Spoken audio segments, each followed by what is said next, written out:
camp, so I need to trim that up. Now I'll take all questions. I like it's clean. Never apologize.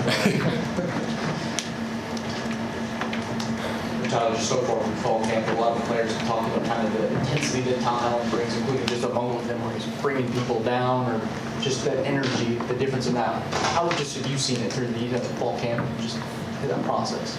Yeah, I think he's the same guy every day.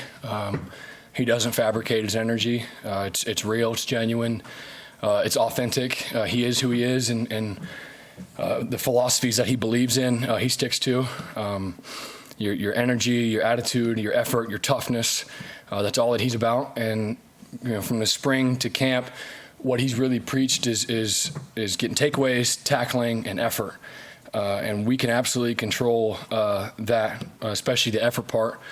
And just by bringing it every day, bringing in intensity, a noisy defense, a talkative defense, a defense that's on the same page, especially from the secondary standpoint. Man, he's been incredible. Especially in getting players to buy into his scheme, because the coaches are only as good as what the players are able to do and what they believe in. If they don't believe in your system, if they don't believe in your scheme, you're going to have a very tough time as a coach. And he's got an incredible amount of buy-in from our defense, and especially the whole team. A lot of guys believe in him. Guys see what he's about, and they can appreciate that. They can respect that in today's day and age of the game. He's real, he's authentic, and he's not going to be two-faced. He's not going to lie to you. He's going to tell you what's what up front, and people respect that. So Coach Allen's been awesome.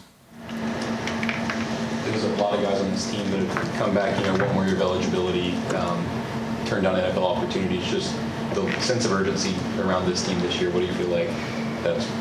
Yeah, I think, what we have here is rare, bringing the retention that we have. Coach Sweeney talks about it a lot, and just by looking at it, look at most of the other Power 4 teams and whatnot, look at the turnover rates and look at the retention, and then look at ours. And I think that says something about this place. I think it says something about these guys and these players here and these coaches here. And a lot of guys could have left, whether that was the league or they could have transferred, quite frankly. But guys have really seen what could be here from last year to now, and they've bought into it and they believe in it and they're committed to it. And that's brought an incredible amount of energy, of belief, and appreciation for that commitment by older guys who decided to come back. And everybody appreciates that. But absolutely, there is a desperation amongst this team to really, really be as good as we can possibly be going into week 1. How much do some of the younger guys in that safety room kind of lean on you after you've kind of been around here so long? I guess when I'm needed, I think our coaches do a really good job of stepping back in the summer and allowing the weight room staff to take over and to build our bodies. But then mentally, we'll have player-led stuff all the time, and just running those meetings and being in there and having the entire back 7 in there. It's really, really critical, I've always thought, to the development of your culture and of your team, and all just so you can gel together. Because from January to today, you're in a race with yourself and everybody else to be as connected and as gelled together as you possibly can be. And that process can never happen fast enough. You want it to be faster and faster and faster. And so my role kind of has been in the summer just kind of running those meetings, leading those meetings, and just being a part of it. Any questions that guys have, I'm there to answer it. I truly want what's best for this defense, for this team, for this organization. And if anybody has anything or wants to watch tape with me or needs to learn, I'm absolutely there to help. And I'll be the first guy to ask questions, especially with a new coordinator. I don't know everything. And so a lot of guys have actually done that too. KB has done a great job of stepping up and being a leader. And it's his 3rd or 4th year, I don't know, but he's really, really stepped up. Always texting in group chats, making sure guys are there on time, taking guys out to eat. And as me being older than him, it's good to look at that and appreciate that, and seeing KB do an incredible job of that. What have you seen out of guys like Ricardo and Tyler just kind of continue to grow in the system and bring more playing time in that process? Yeah, Ricardo's a very natural defensive back. He's very savvy. He's very, very fluid in his movement, and he believes in himself. And as a defensive back, you really, really got to have that. You're playing on islands, you're playing isolated, you're playing alone. And he believes in his game, his movement, his quickness, his toughness, and he's not afraid of anybody. And, you know, Ronan, Kylan, those guys have done really, really good throughout camp. Really excited to see what they're going to do this year.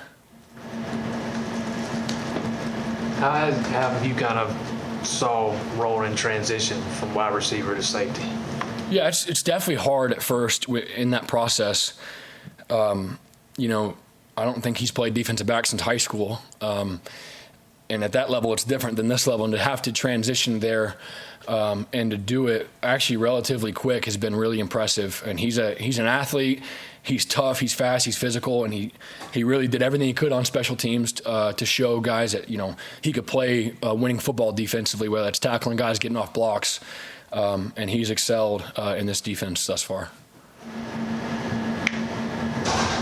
Charlie, kind of the way you're talking about just being in the storm room, kind of being a student in this game, sort of a consideration just after those playing days are over, there may be some like coaching in your future, just kind of the way you kind of illustrate the game makes me think about that. Yeah, I think so.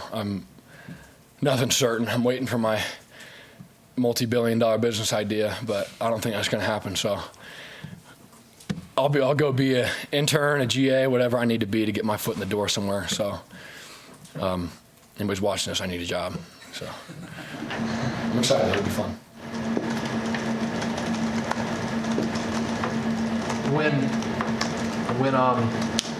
When somebody asks you what's different about this defense this year, it's a lot of the same guys. What makes this year's different? What's going to be different? I think schematically it's a little different. If you were to watch the tape and kind of see the differences between this year and last year, I think you'll notice some that are different, and just by the ways people call it, people believe in different stuff, and whether that's stunting guys this way or that way, or running something in the back end to make the ball do this or that. Everything's going to be a little bit different. It's all the same at the end of the day. But yeah, guys have matured. Guys have gotten older, and every year that you play this game, it is going to scar you up. It's going to bruise you up, and you're not going to forget when you touch the stove. And absolutely, like at any time, if you're missing a fit, if you're missing a gap on the highest stage, you're absolutely going to punish yourself for that and get punished by the game. And so the longer you play it, the more reps you get at it, the better off that you're going to be. And so I think we've got an older, more experienced defense who was pretty scarred up last year, to be honest with you, in a multitude of games. And you know, there's an edge, there's a hunger, there's a toughness to redeem themselves, and so it's going to be exciting to watch. Talk about the scars that this defense has endured. How does that kind of fuel an offseason where some people like Sweeney have said that the energy has been different, that it's more player-led? Is that kind of is the correlation certainly there? I think it's more of an awareness of, especially where we got last year, just getting to the playoff and getting to that stage, and then losing that opportunity was disappointing for a lot of guys, to be honest with you.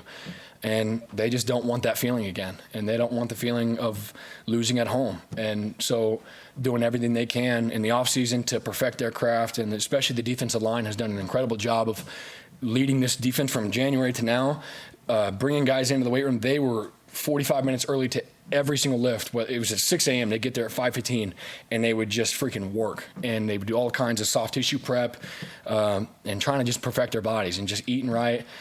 TJ and Peter, I think, and a lot of those guys led that. DeMonte Capehart too. And then that trickled into everything else, whether it's the linebackers and the safeties and the corners and the nickels. And we've all done a really, really good job, I believe, of gelling together and straining to do more, because you look at it and you're chasing perfection. You're never going to get there. It's never enough. And just a lot of young guys can be overwhelmed in that process, and I'm never going to get there. I'm never going to be perfect. I'm never going to get the rep that I want. And a lot of guys, once you get older, you realize that's what keeps me going. That's what drives me to wake up every day to prove myself. And so we've got a lot of good guys who are committed to chasing perfection.